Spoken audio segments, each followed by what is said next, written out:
the main thing about AI is people like to talk a lot, and it's a buzzword. In the beginning, when AI came out, actually I saw a lot of things that are not AI.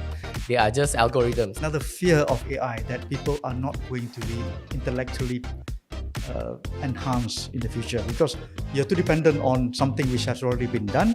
You're using whatever has been said, and then you're just tweaking this and not coming up with new things. So can someone sue you for copyright if it is the AI takes it and make it for themselves?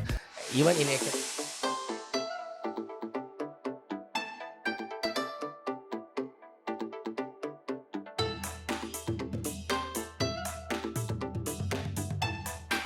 Hello listeners, welcome to the Crouching Tiger, Hidden Dragon podcast. We talk to business leaders in Asia, and today we have a special episode brought to you by Skill-Lyft. And joining me here is a gentleman who has vast experience in communications, and today he is also the principal trainer here at Skill-Lyft. So 𝗕𝗍 is here with us. Thank you. So 𝗕𝗍 will be interviewing me here today. So 𝗕𝗍, you can take over. Okay, so the table has changed. Yeah. So okay, thank you very much, Bob. I am representing Skill-Lyft 𝗕𝗓𝗏, who is the main organizer for the Digital Marketing Conference Kuala Lumpur 2024. Will be at Wyndham Grand Bangsar Kuala Lumpur from 5th and 6th June, which is just next month, right? So if you just a bit about Skill-Lyft 𝗕𝗓𝗏, they have just been awarded the business or Bumiputera Business Excellence Awards 2024 for the promising business in corporate development and skills training for a 1 year plus company that is very, very good. Very, I think very, it deserves a lot of accolades.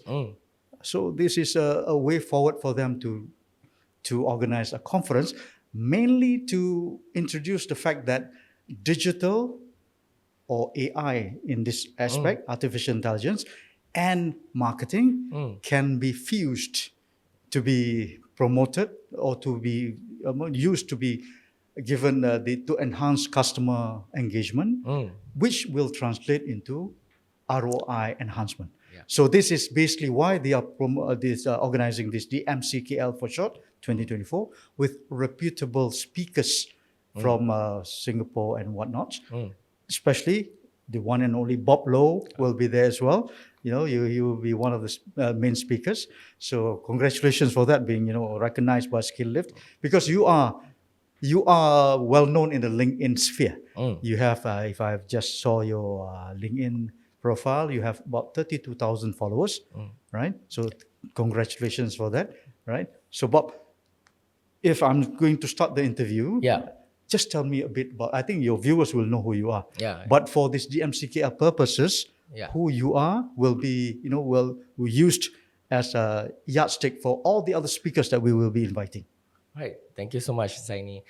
So just a quick introduction, as 𝗕𝗍 said. So I started my career in marketing and advertising. I was in the advertising circles, in advertising agencies, working with some of the biggest brands at the start of my career. And then I had about 10 years of experience in the marketing and advertising industry. Good. And then for a couple of years, I was also in the training industry, like yourself.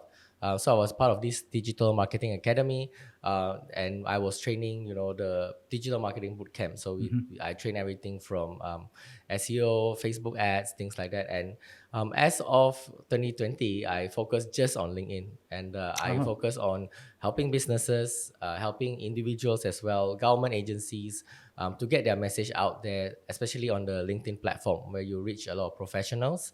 And also you reach a lot of business leaders as well. And currently also I'm the host of this podcast, and this podcast aims to capture the stories and companies like Skill-Lyft to share their stories out there. And we only focus on businesses in Asia. We not talk about anything in the West. So that is what I'm currently doing. Yeah, because if you see your resume, you've done clients like Tele Indonesia, Coca-Cola, Ernst & Young, and few others. I mean, why? With all the social media platforms out there, I think you chose LinkedIn mainly because it is a B2B platform. Yeah. To be honest, the reason why I chose it that time, not many people do lah. It was a blue ocean.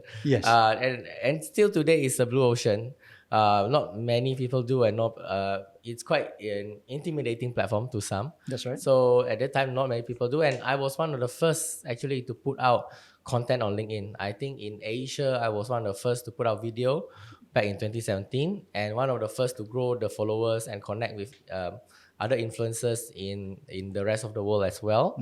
So one of the pioneers on the platform, and I've been there since, and it's been connecting with a lot of business leaders there, and all the guests from the podcast come from there as well. So it's been a great platform for me. What would you say as a podcast personality, so a corporate trainer, and you're also advising companies on a B2B basis? What would you say is the best virtue or the best traits that you have to be a successful person or personality like yourself? I would say maybe it is I'm very interested in people. Okay, people So- person. Yes. So if you ask Elton, or if you see a lot of my podcasts, I'm generally interested. Today I'm not the guest, but today I'm the guest. But I'm interested in the guests. I'm interested in people. Okay. I'm very interested in the stories and Yeah, different businesses as well. So I think being on social media, I'm like a stalker. I will go through your posts. I like to see when you share stories and things like that. I will try to see what you're doing, etc. Yeah. So I think the biggest, like you said, the strength, right, was actually I'm a people person, and social media helps me to do it 24 hours. So LinkedIn as well helps me to do it with very specific people. So I guess it gives you the right to be a legal stalker, one. Yeah. And you can do this, you can just learn about people, personalities. Because me, as myself, I've been involved in communication for the past 30 years. So mainly you have to be a people person. You want, as an interviewer or as a talk show host, you need to know what the story is of your interviewees like yourself right now. Yeah. Since the table is turned, I'm trying to find out about yourself. And I think, why did you, when Skill-Lyft invited you to be a speaker, why do you see, why do you say, okay, I'm interested to be part of this DMCKL 2024? Yeah, I think so when I talked to the team with Diana and Alif, I think number one was the topic. So it was AI and content marketing. And funnily enough, I was just doing a workshop on this, masterclass on this last month. And like you said, this conference is about AI. So like even our governments right now, the huge push is on AI. Like we are getting investments, NVIDIA, to come in and open data centers for AI and things like that. So there's a lot of investment into AI, and this is a great topic. And of course, the list of speakers as well, like the number of speakers. That's also, right. and it is also there's a lot of good topics inside there. So when the topic came, I said, yes, this is also something I talk about and something I love to share to the public as well.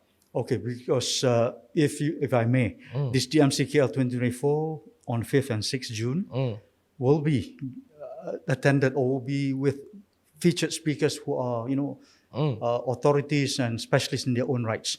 Yeah, so this the names that you can just Google it or link There's like it. Hewlett-Packard, Microsoft, Petronas Dagangan, IKEA also, and Christy Ng also is there. That's right. This is who's who in the marketing side. Yeah. Right. So, okay, talking about AI. Okay, AI for short. I think it is the topic of the day, and not many people understand it. It's just like people saying things like it's just like a household name, but a lot of people do not know what AI is. But a lot of people are fearful of AI because they feel that AI will overtake human workforce. They think that AI will take away the human intellectual processes like ChatGPT. Yeah. People are using ChatGPTs in the academic world, in everything. Maybe I think in the advertising world also people are using ChatGPT for their scripting, for whatever their copywriting.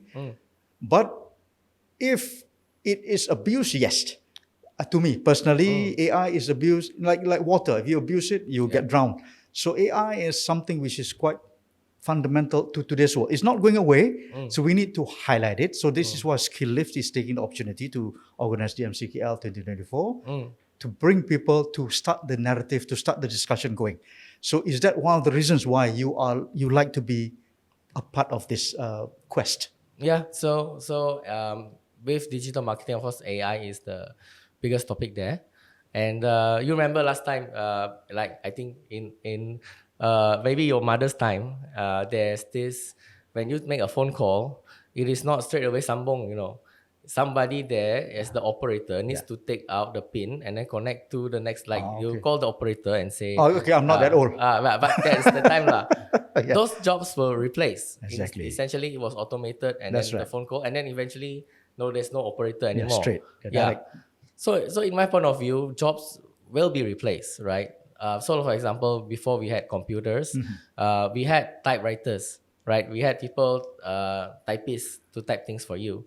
So all those jobs, typewriters were replaced. But with technology, with computers, there are new jobs for computers created. Now you now have IT specialists, you now have computer engineers, you have more, and now AI comes out from computer as well. So I think yes, it is disruptive. A lot of people will lose their jobs, but it will create a lot of new jobs as well.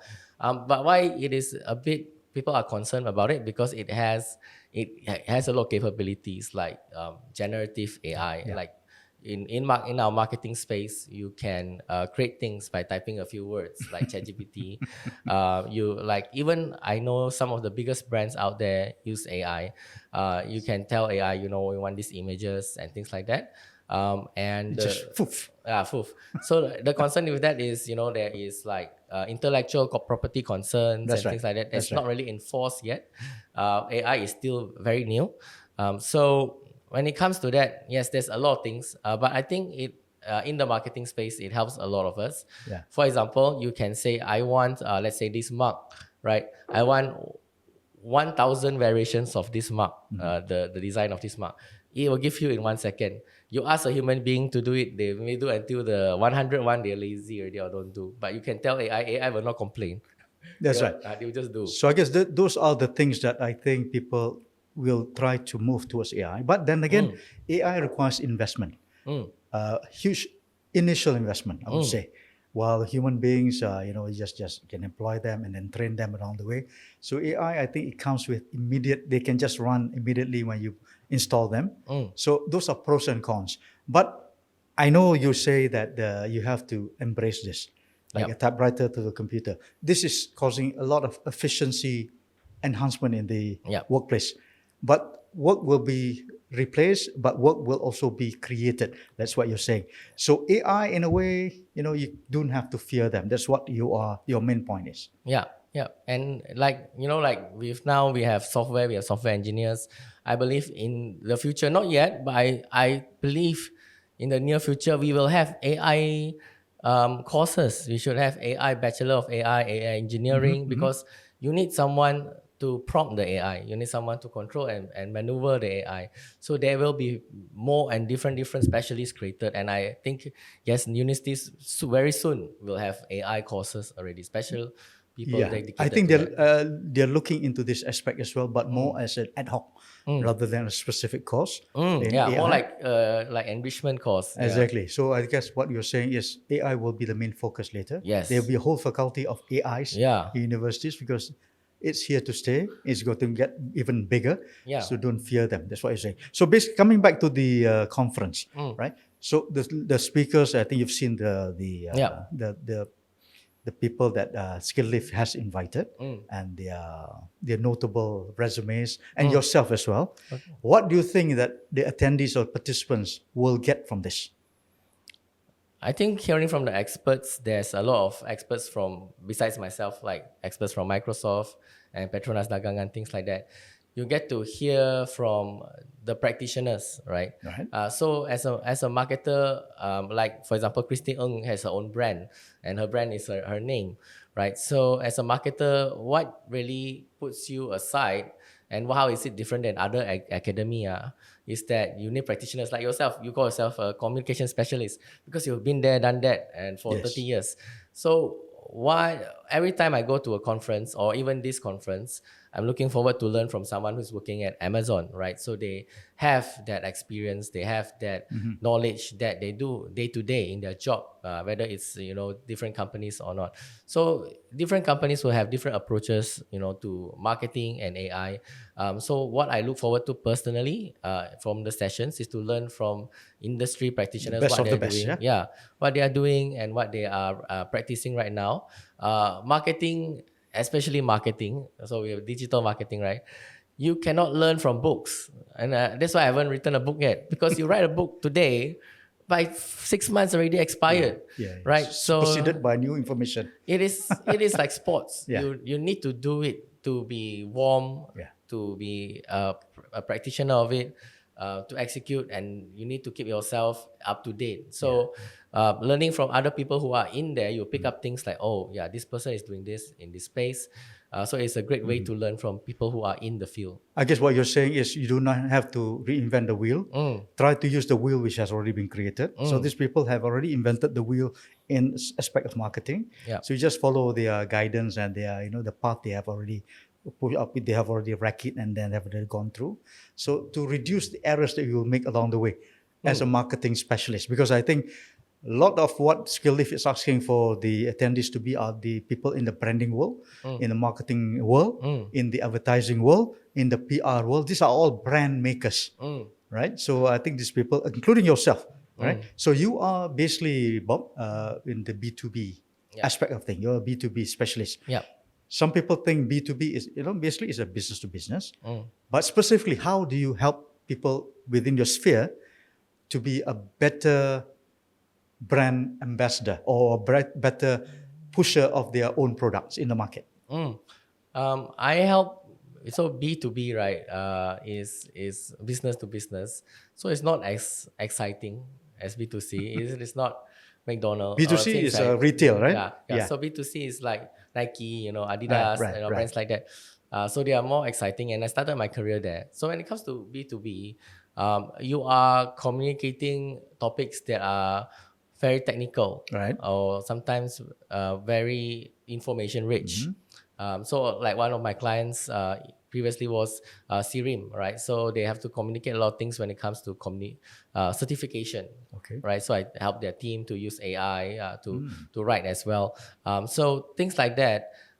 That's why we help them to use the platform like LinkedIn, because a platform like LinkedIn, you can be technical, you can share information, you can share the information with the right audience as well, which are business leaders and also other technical people.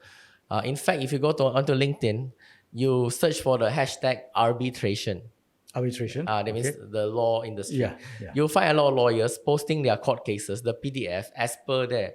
Like the public law cases. You can read the public law cases. Because it's already public domain, right? Yeah. So you can read the public law cases there, and you can see a lot of lawyers engage. And like one of my clients as well, 𝗕𝗊𝗀𝗧, we share about the competition law on LinkedIn. So this is a platform where you can share very heavy matters, I would say, very technical matters. So when it comes to B2B companies, I help them to share their message out, and it's often not easy, right? So I've had clients who are in certification, who are government agencies sharing about law, to IT companies, recruitment companies, to share and also get opportunities with the right people. So when it comes to B2B marketing, it is like I would say Skill-Lyft also is in B2B as well. It's about reaching the right people. So on LinkedIn, you reach out to, let's say, you can reach out to the learning and development director, all right, or the head of learning of a company. So you reach out to the right people, and no other platform lets you do this. You only need that one meeting or that one contact, the right person, when it comes to B2B. And of course, B2B also is a longer sales cycle. Once you get in there, you can nurture your way to getting deals in B2B space. So you're saying that it's a more targeted rather than you going as a mass targeted. So it's a more of a targeted way of using a platform, using LinkedIn. You're going to the right people. They're not wasting time. You're opening the channel to the right people. Okay. Coming back to AI, right? It is not a recent phenomenon. I think in the Western world has been already being used, but in Malaysia, in this part of the world, how long has it been been talked about, and what are the things how do we differentiate Malaysia? Because I see a lot of speakers coming from Singapore. We are trying to learn from Singapore experience. So how do you think Malaysia is a bit they're not as advanced as Singapore in this aspect, maybe? So we are trying to learn from Singapore. Or do you agree with me, or do you dispute what I'm saying? For Malaysia, when it comes to AI, I like that our Malaysia Madani government is pushing a lot of things, a lot of investments, and even in the recent economic forum, our prime minister was there and said, "Hey, we are pushing AI as one of our key drivers of economy." I think there's a lot of push from the government. Of course, I think we don't have the experts yet here, right? So the advantages of countries like the US is because companies that are pioneering this, the open AI is there, right? That's right. So Nvidia is there as well. I think Malaysia is not too far behind. I think the main thing about AI is people like to talk a lot, and it's a buzzword. In the beginning, when AI came out, actually I saw a lot of things that are not AI. They are just algorithms, and they call it AI, right? So it's not really. So AI, there needs to be a bit of decision making when it comes to AI. So there's a lot of algorithms. They're just algorithms and patterns. They call it AI. So when it comes to AI, I think the biggest challenge is a lot of people like to talk about it. They like to use it as a buzzword. They like to talk about it. It's sexy to talk about. It's very attractive to talk about it. But when you really drill down, whether have you used it, for creating content or doing helping with strategy, things like that, they have not, right? Or have you some companies, even I think of course Microsoft have their own AI, right? So you have the Bing AI. So different companies develop their own AI for their specific purposes. So in Malaysia, I don't see a lot of implementation yet. A lot of talk. Yes, for now. And for most countries, it's the same. A lot of talk. Unless you develop or if you use existing AI and for example, ChatGPT is one of the most famous popular ones. What a lot of companies do is they use ChatGPT, they use the API, and then they generate something that is specifically for their company. For example, can use it for training analysis, can use it for different things. In Malaysia, the implementation is not there yet. There are a lot of people talking, but not only people creating their own AI or creating new things on top of AI, not yet. I see. Yeah. I guess in any sense of thing, it does take some time for a certain new technology or disruptive technology to be a commonplace. Yeah. Right? But I was in advertising, I was in PR as well. Yeah. I was in marketing, I was in doing business. So I think when we did advertising, traditional marketing, we did a lot of outdoors, we did a lot of the common traditional platform like papers, like magazines and all that. The brand still, got a good response from this, good awareness from this. So how will AI improve this using marketing, the marketing platform, marketing campaigns? How will marketing campaigns be enhanced by using AI within the sphere of trying to promote a branding for your product? Because brand has to stand out. That's why people do lots of not crazy things, but maybe interesting things to promote brands. I have a few thoughts when it comes to that. Number one, AI is slowly replacing search. Like if you used ChatGPT before. So a lot of people now, instead of asking Google and getting a lot of results, they don't know which one to choose. They'll just ask AI. I want to, my car has this problem. How do I solve? AI will give you not the best one, but at least it has thought through the. So number one, it is taking a part in search. People are looking for answers in AI. So it goes through the clutter and gives you what you want to look for. Yeah, of course, you need to you tweak it, and you need to give it the right prompt. But a lot of people are looking for answers in AI. Number two, it has a lot of processing power.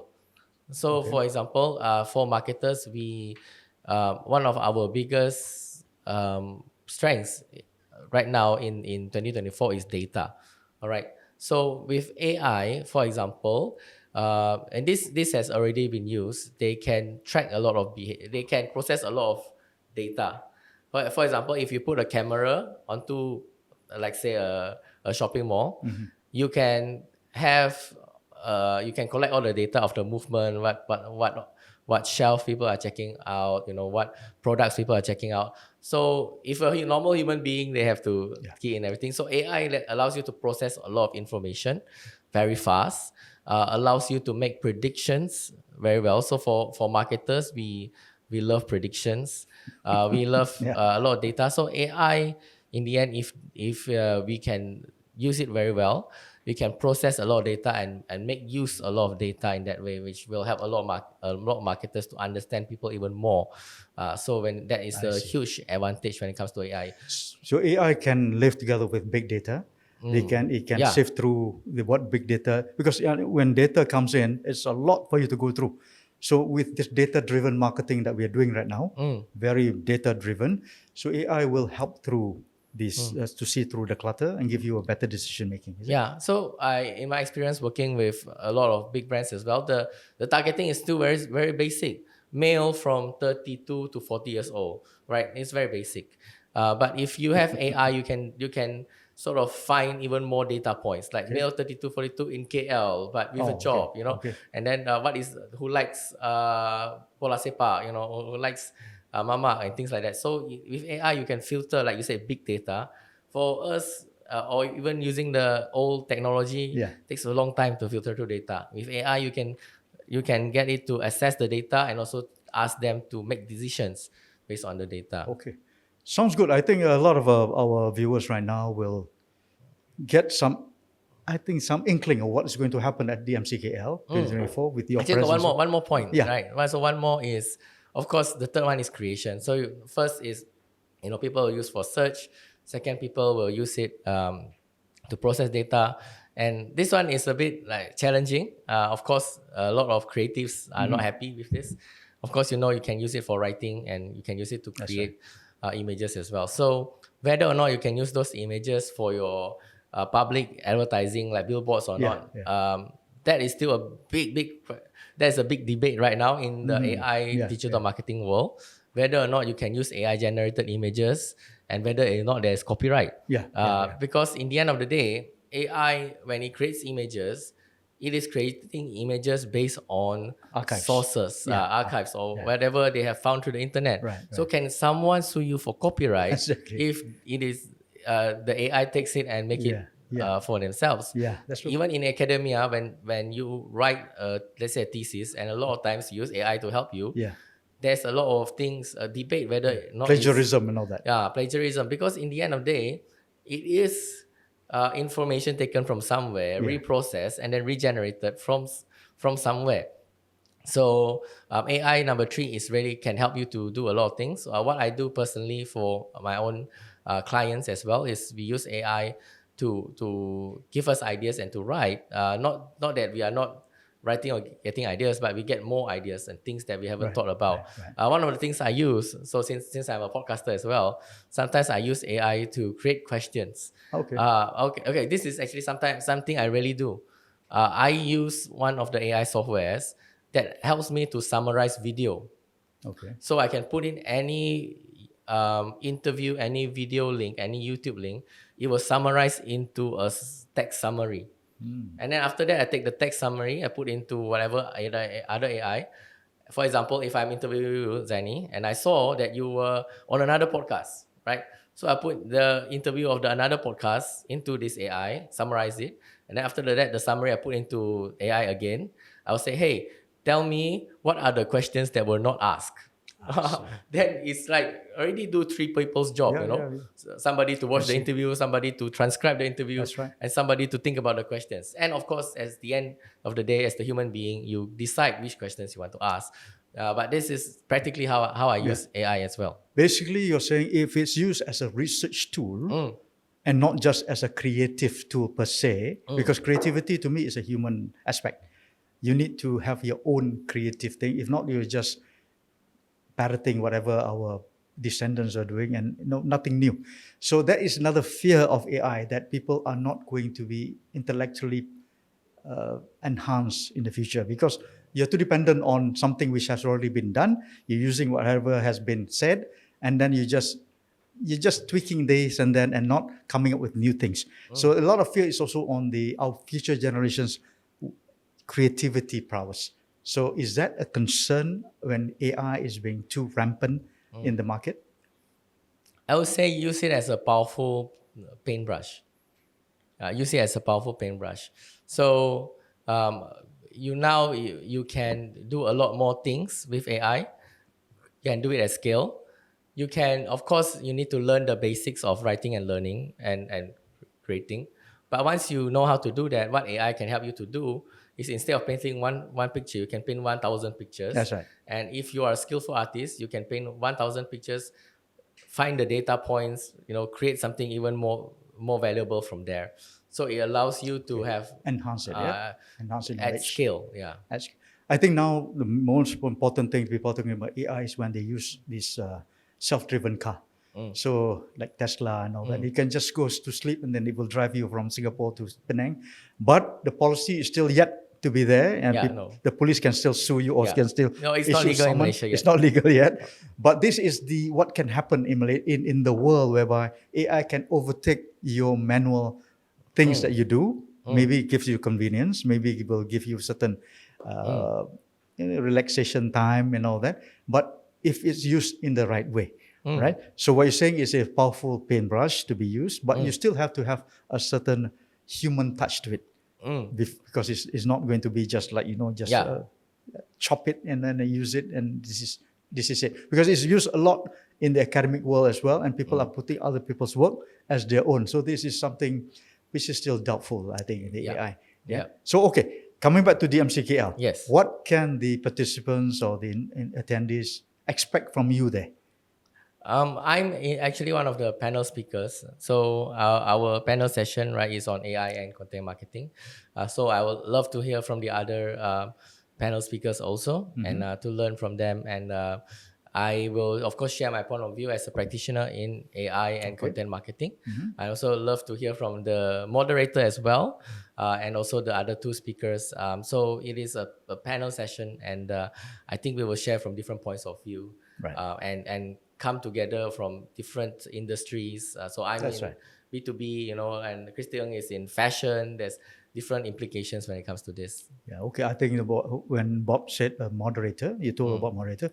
It's a person by the name of Elizabeth Taylor. She's from Elizabeth Taylor Coaching Singapore. So I think she has the reputation as well in this industry. So I think basically I'm done for today, Bob. Maybe I'll just pass you. This is your show, your people. So I think on behalf of Skill-Lyft, we like to thank you for giving us this opportunity to highlight what's going on. So again, the DMCK or Digital Marketing Conference KL 2024 will be at Wyndham Grand Bangsar, Kuala Lumpur from 5th to 6th June. So we hope that people who are in the industry, in the marketing, branding, advertising, PR, will take this opportunity to come on board and to be at least to network with with people who are experts, as well their peers, so that they can increase their the circle of friends. So when we grow on each other, I think it will be better for us as an industry. Hey guys, see you at DMCKL 2024 Digital Marketing Conference KL 2024. It's at Wyndham Bangsar, right? So it's a 5-star hotel, and this 2-day event, DMCKL, is to explore the dynamic intersection of marketing and AI. So I'm one of the panel speakers. So shout out to Skill-Lyft as well. So getting amazing speakers there. We have people from companies such as IKEA, Amazon, 𝗕𝗡𝗀, HP as well, from not only Malaysia but internationally. So we have speakers all the way from Singapore as well. So I want to see you there. We will talk a lot about AI. I'm part of one of the panel sessions, and also how it affects the marketing landscape. So really shout out for you to be there, right? So on the 5th and 6th of June, I really encourage you to be there. So join us at DMCKL 2024.